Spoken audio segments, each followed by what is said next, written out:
आप अपनी NCERT page number 142 पे सेक्शन 9.7.2 ओपन करेंगे तो टॉपिक है मल्टीप्लाइंग 3 और मोर मोनोमिल। अब देखिए अभी हमने 2 मोनोमिल को मल्टीप्लाई किया है ना, देखा था आपने, जैसे कि 4x इंटू 3x, आंसर कितना आ रहा था 4 इंटू 3 है ना, 4 इंटू 3 और मान लो यहाँ पर y है, ठीक, तो साथ में क्या आ गया xy, तो 4 3 12 xy ये आ गया था।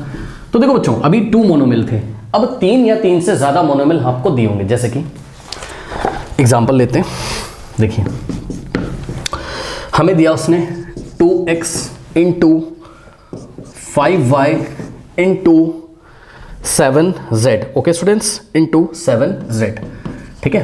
तो देखो कुछ नहीं करना है, आप पहले क्या काम करिए, देखिए कितने मोनोमिल है 3 है ना, first second third, okay, total 3 मोनोमिल्स हैं, ठीक। तो फर्स्ट 2 मोनोमिल को मल्टीप्लाई कर लो, पहले समझ लो, देखो पहले इन दोनों को मल्टीप्लाई कर लो, जो रिजल्ट आ जाएगा उसको इसके साथ मल्टीप्लाई कर लेंगे 7z के साथ। तो देखिए पहले इन दोनों पे फोकस करो, इन दोनों का मल्टीप्लिकेशन कैसे करोगे, 2 इंटू 5 है ना, 2 into 5 into x into Y, x into Y, ठीक।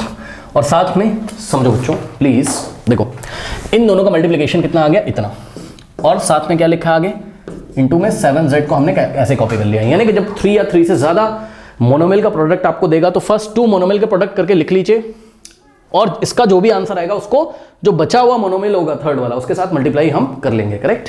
तो चलिए 2 5 सा बच्चों कितना हो गया 10 इंटू एक्स वाई, ये लीजिए, और इंटू में क्या हो गया 7z।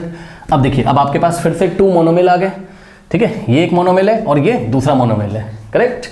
तो करना कुछ नहीं है, देखिए 10 इंटू 7 करेंगे, भाई चेक करो ना, इन दोनों मोनोमिल का प्रोडक्ट क्या है, एक मोनोमिल, और बचा ये थर्ड वाला मोनोमिल, ऐसे ही कॉपी कर लिया। अब ये एक मोनोमिल है और ये भी एक मोनोमिल है, इन दोनों का प्रोडक्ट कैसे होगा, नंबर को नंबर के साथ, वेरिएबल्स को वेरिएबल्स के साथ, ठीक। तो 10 इंटू 7, ओके, इंटू यहां पे क्या है एक्स वाई, और इंटू यहां पे क्या है अलजेब्रिक फैक्टर क्या है z है, या वेरिएबल क्या है z है, ठीक है। सो इसको हम लोग मल्टीप्लाई कर लेंगे और देखते हैं क्या आता है, करेक्ट। 10 इंटू 7 70 हो गया, करेक्ट, और एक्स वाई जेड हम लिख देंगे साथ में, ये लीजिए, क्या दिक्कत है, ठीक है स्टूडेंट्स। नाउ नेक्स्ट एग्जांपल देखते हैं बच्चों हम लोग, इसका पार्ट 2, ओके। सो पार्ट 2 में दिया है 4xy into 5x square Y square into 6x cube Y cube. अब देखिए बच्चों इसको हम लोग कैसे मल्टीप्लाई करेंगे, करेक्ट। नाउ सबसे पहले देखो ये फर्स्ट मोनोमियल है, ये क्या है फर्स्ट मोनोमियल है, ये क्या आपका सेकंड मोनोमियल है, और ये क्या है आपका थर्ड मोनोमियल है, ठीक। तो पहले क्या करेंगे हम फर्स्ट 2 मोनोमियल को मल्टीप्लाई कर लेंगे, ठीक है। कैसे करेंगे, नंबर को नंबर के साथ, यानी कि क्या करेंगे हम 4 इंटू 5, और इंटू में यहाँ पे अलजेब्रिक फैक्टर क्या है एक्स वाई, और यहाँ पर अलजेब्रिक फैक्टर क्या है X square Y square, okay, X square Y square, ये कर लिया हमने। तो इन दोनों को कर लिया, अब इंटू ये ऐसे ही रहेगा एज इट इज अभी 6x क्यूब वाई क्यूब। अब देखो इन दोनों के प्रोडक्ट का क्या रूल आएगा, इन दोनों के प्रोडक्ट का क्या रिजल्ट आएगा वो आप देख लो। देखो 4 5 20, ओके स्टूडेंट्स। अब ध्यान दें थोड़ा सा, ये x की पावर 1 है और ये x की पावर 2 है, तो बेस सेम है तो पावर ऐड हो जाएगी। जिसको नहीं समझ में आ रहा है इन दोनों को पास पास ले आओ, यानी कि इंटू एक्स की पावर 1 इंटू x की पावर 2 इंटू, अब ये y की पावर 1 है तो y की पावर 1 इंटू, और ये क्या है y की पावर 2 है, ये वाला।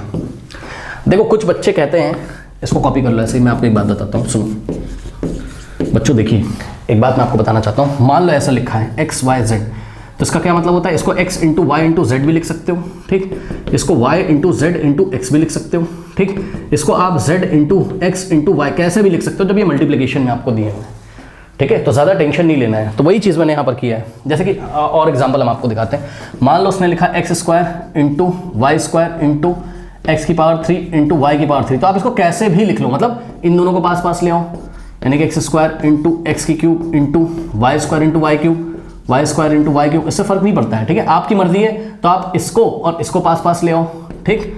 एक्स की पावर 2 इंटू वाई की पावर 3 इंटू वाई की पावर 2 इंटू एक्स की पावर 3, ठीक है ना। ऐसे आप आगे पीछे कर सकते हो, उससे फर्क नहीं पड़ता है, ठीक है। ज़्यादा इसमें आपको टेंशन नहीं लेना है, करेक्ट। तो हमने यही काम किया क्या, x की पावर 1 और x की पावर 2 को पास पास लाएं, क्यों? क्योंकि इनके बेस सेम है तो पावर ऐड हो जाएगी। y की पावर 1 y की पावर 2 को पास पास लेके आए, क्यों? क्योंकि इनके बेस सेम है तो पावर ऐड हो जाएगी। ओके स्टूडेंट्स, अब आइए इसका हम आंसर आपको करके दिखाते हैं। तो ध्यान दें, 20 तो ऐसे ही रहेगा बच्चों, ठीक। नाउ ये x की पावर 1 है, x की पावर 2 है, बेस सेम है, पावर ऐड हो जाएगी, 1 + 2 3। ओके, तो x की पावर 3 आ गया। साथ में इसको देखो, y की पावर 1 y की पावर 2, बेस सेम है, पावर ऐड, 1 + 2 3, तो y की पावर कितना आ गया? 3 आ गया। ओके, और इनटू में क्या बच गया? 6 x³ y³। ओके स्टूडेंट्स, तो ध्यान दो, इन दोनों मोनोमियल का जो रिजल्ट आया है वो इतना है, जो कि एक मोनोमियल है। इसको उठा के अब हम जो थर्ड वाला मोनोमियल आपके पास बच गया उसके साथ मल्टीप्लाई कर देंगे। कैसे करेंगे इन दोनों को? नंबर को नंबर के साथ, यानी कि 20 × 6 × अब ध्यान दें बच्चों, यहां पर क्या लिखा है? x की पावर 3 × y की पावर 3 है ना, x की पावर 3, इसका मतलब इंटू y की पावर 3 इंटू क्या बचा? x की पावर 3 × y की पावर 3। ओके, अब इसका आंसर क्या आएगा? चेक करो, 20 × 6 तो 120 होता है ना भाई, 6 × 2 = 12, 120 आएगा, है ना। नो, अब देखो बच्चों, यहाँ पे क्या आ जाएगा? x की पावर 3 है और x की पावर 3 के पास x की पावर 3 लेके आओगे, लाइक टर्म्स को पास पास ले आओ, है ना, जिसके पास x है पास पास ले आओ। सो इंटू x की पावर 3 इंटू y की पावर 3 इंटू y की पावर 3। ओके, नाउ अब इसको सॉल्व करो। सो यहाँ से 120, अब देखो बच्चों बेस सेम है, x से पावर ऐड हो जाएगी, 3 + 3 6, so x की पावर 6। ओके, अब देखो यहाँ पे बेस y है, y बेस सेम है, पावर ऐड हो जाएगी, 3 + 3 कितना होता है? 6, तो y की पावर 6। तो 120 x की पावर 6 y की power 6, this is your answer. इस तरीके से हम, जब हमें 3 या 3 से ज़्यादा मोनोमियल दिए होते हैं तो हम उसको सिंप्लीफाई करते हैं। ओके स्टूडेंट्स, नोट कर लीजिए।